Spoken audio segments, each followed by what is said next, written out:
छत्रपति संभाजी महाराज का जन्म 1657 में शिवाजी और उनकी पहली पत्नी साईबाई के घर हुआ। जब वे केवल 2.5 वर्ष के थे तो उनकी मां का निधन हो गया था। मां की मृत्यु के बाद शंभू राज्य का पालन पोषण उनकी दादी जीजाबाई ने किया।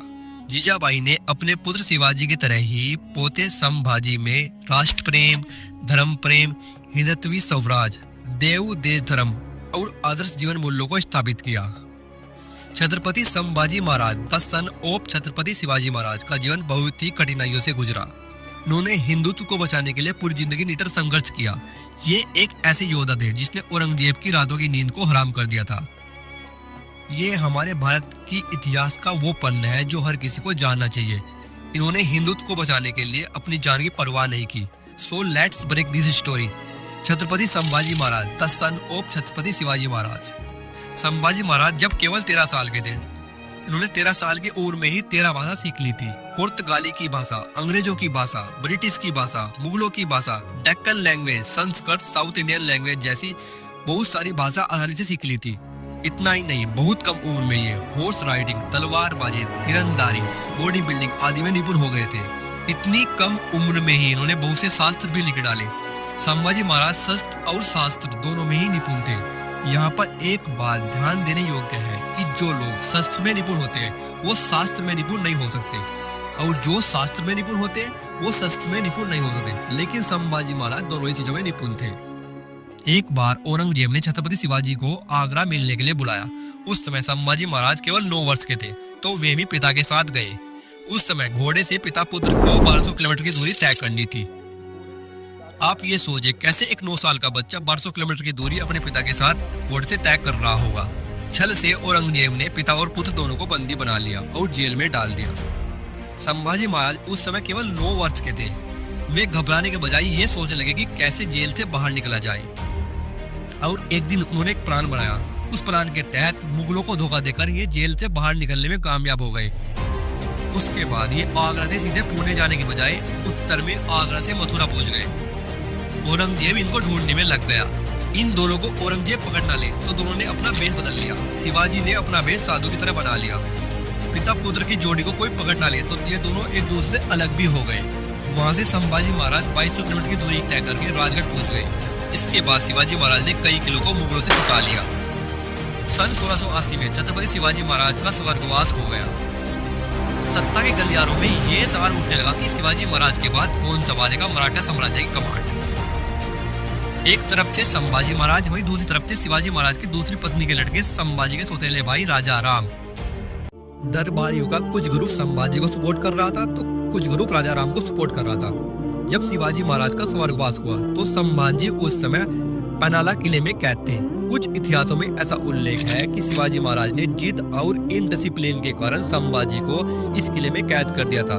संभाजी की सौतेली मां ने कुछ मंत्रियों के सपोर्ट से राजा राम को 3 अप्रैल 1680 को मराठा साम्राज्य की गद्दी पर बैठा दिया। इसकी सूचना मिलते ही संभाजी पनाला किले से किसी तरह बाहर निकले और अपनी सौतेली मां सोराबाई को बंदी बना लिया। संभाजी महाराज ने अपनी वीरता और साहस का परिचय देते हुए बोला कि वह बनेगा मराठा साम्राज्य के दूसरे छत्रपति। 20 जुलाई 1680 को वे मराठा साम्राज्य के सिंहासन पर बैठ गए। औरंगाबाद इन्होंने औरंगजेब के सबसे बड़े किले को भी जीत लिया। पूरे इतिहास में संभाजी एक ऐसे लीडर थे जिन्होंने 9 साल की उम्र में नॉर्थ साउथ के अंदर 120 लड़ाइयां लड़ी, लेकिन वो एक भी नहीं हारे। औरंगजेब साउथ नॉर्थ में तो जीत चुका था, बस डेक्कन जीतना बाकी था। डेक्कन मीन्स दक्षिण, केरल, कर्नाटक, आंध्र प्रदेश, हैदराबाद आदि। औरंगाबाद में औरंगजेब का सबसे बड़ा जिला था। संभाजी ने प्लान बनाया कि अगर वे औरंगाबाद को जीत लेंगे तो उनके पास जो धन की कमी है वो भी पूरी हो जाएगी।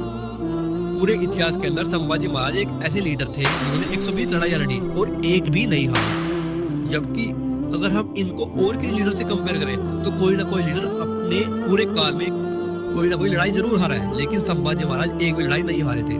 दोस्तों, संभाजी महाराज बहुत ही कम उम्र के थे, लेकिन इनके अंदर लीडरशिप, साहस और अपने देश के प्रति ईमानदारी कूट कूट के भरी थी। मुगलों के पास 8 लाख सेना थी, वहीं मराठा के पास 20,000 की सेना थी।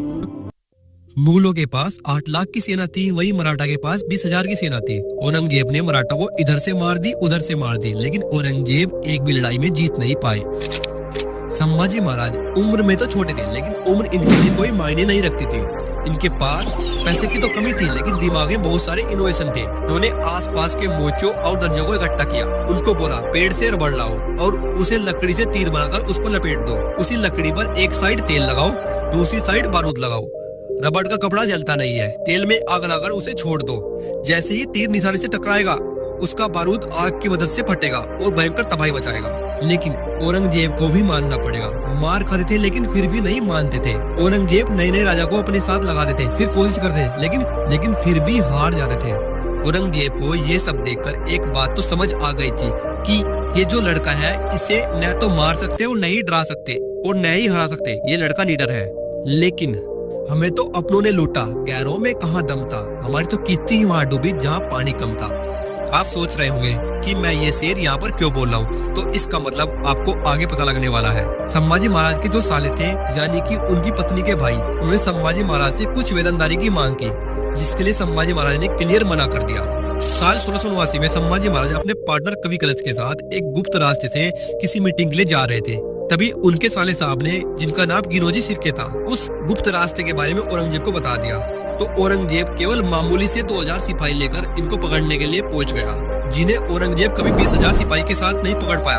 आज औरंगजेब उन्हें केवल 2000 सिपाही के साथ पकड़ने गया और 2000 सिपाहियों के साथ उन्हें पकड़ भी लिया। जो 20,000 सिपाही के साथ नहीं पकड़े गए, कैसे वे 2000 सिपाहियों के साथ पकड़े गए? अपनों ने धोखा दिया। हमें तो गिनोजी सिरके ने लूटा, औरंगजेब में कहाँ दम था। जिन्हें 8 लाख लोग नहीं पकड़ पाए, चोरी से इनको पकड़ लिया। कवि कलश और संभाजी महाराज दोनों को रस्सियों में बांध दिया गया। औरंगजेब संभाजी महाराज से खुंदस खाए हुए थे। औरंगजेब ने संभाजी महाराज और कवि कलश को जोकर कपड़े पहनाकर उनको ऊंट पर बांधकर उल्टा लटकाकर उनका अपमान किया। उनको पूरे शहर में घुमाया। कुछ लोगों ने पत्थर, कीचड़, गोबर आदि संभाजी महाराज और कवि कलश के ऊपर फेंके। उनके ऊपर टॉयलेट भी किया। शंभू राजे, संभाजी महाराज और कवि कलश दोनों ने अपनी आराध्या देवी का नाम जगदम्बा जपते हुए यह सब झेला। अपमानित करने के बाद संभाजी महाराज को औरंगजेब के दरबार में ले जाया गया। वहीं औरंगजेब ने उनको जीवित रहने के लिए संभाजी महाराज के सामने 3 शर्तें रखी। पहली शर्त थी मराठा साम्राज्य के छिपे हुए खजानों को उजागर करे। दूसरी शर्त थी उन मुगल गद्दारों के नाम उजागर करे जो मुगल दरबारों के अधिकारी थे। तीसरी शर्त थी इस्लाम कबूल करो। छत्रपति संभाजी महाराज ने सभी शर्तों को अस्वीकार कर दिया। औरंगजेब ने फिर से इन्हें इस्लाम कबूल करने को कहा। तब संभाजी महाराज ने उनसे कहा, धर्म मेरा प्राण है और मैं उसको कभी नहीं छोड़ूंगा। अपनी शर्तों को अस्वीकार करने के बाद औरंगजेब ने संभाजी महाराज और कवि कलश को अमानवीय यातनाएं देना शुरू कर दिया। मुगल सैनिक धीरे धीरे चिमटी से कभी उनके नखून को उखाड़ देते। सारे नखून निकाल देने के बाद एक एक करके उनकी उंगलियां भी काट दी गई। इतना अत्याचार करने के बाद औरंगजेब ने संभाजी को इस्लाम धर्म कबूल करने के लिए फिर से कहा, लेकिन उन्होंने हर बार की तरह इस प्रस्ताव को अस्वीकार कर दिया। एक दिन गुस्से से औरंगजेब ने उनकी जीभ भी काट दी। कुछ दिन बाद उनकी तवचा भी छील दी गई। इसके बाद गरम गरम सलाखों से उनकी आंखें भी निकाल दी गई। कुछ दिन बाद एक एक करके उनके हाथ भी काट दिए गए। लेकिन इतना सब कुछ होने के बाद भी संभाजी महाराज ने हार नहीं मानी। ना तो उन्होंने औरंगजेब की 3 शर्तें मानी और ना ही इस्लाम कबूल किया। झुकेगा नहीं साला। पुष्पराज, मैं झुकेगा नहीं साला। औरंगजेब बोला कि मैं तेरे सामने हार मान चुका हूँ। और आगे उन्होंने बोला कि मेरे 4 बेटे हैं, अगर एक भी बेटा तेरे जैसा होता तो मैं पूरे देश को मुगल सल्तनत बना देता। अंत में उनके सिर को काट दिया गया और एक विशेष हथियार थे, उनका धड़ 2 टुकड़ों में विभाजित कर दिया गया और सब टुकड़े को मुगलों द्वारा तुलापुर में भीमा नदी के संगम में फेंक दिया गया। गर्व है मुझे ऐसे वीर योद्धा पर जिसने अपनी जान की बाजी लगाकर भी हार नहीं मानी। उसने मुगलों के सामने अपना सिर झुकने नहीं दिया। बाद में मराठा साम्राज्य के कुछ लोगों ने उनके कटे हुए टुकड़ों को उठाया और सीला। उसके बाद इनका अंतिम संस्कार किया। धर्मवीर छत्रपति संभाजी महाराज। इस प्रकार संभाजी महाराज ने अपने प्राण देकर भी अपने हिंदू धर्म और अपने स्वाभिमान का त्याग नहीं किया।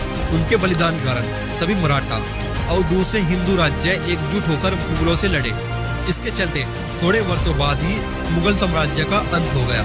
शिवाजी महाराज के हिंदुत्व स्वराज्य और हिंदू धर्म की अस्मिता की रक्षा करने के कारण ही छत्रपति संभाजी महाराज को धर्मवीर की उपाधि दी जाती है। उनकी वीरता और उच्च चरित्र आने वाली पीढ़ियों के लिए प्रेरणादायी रहेगा।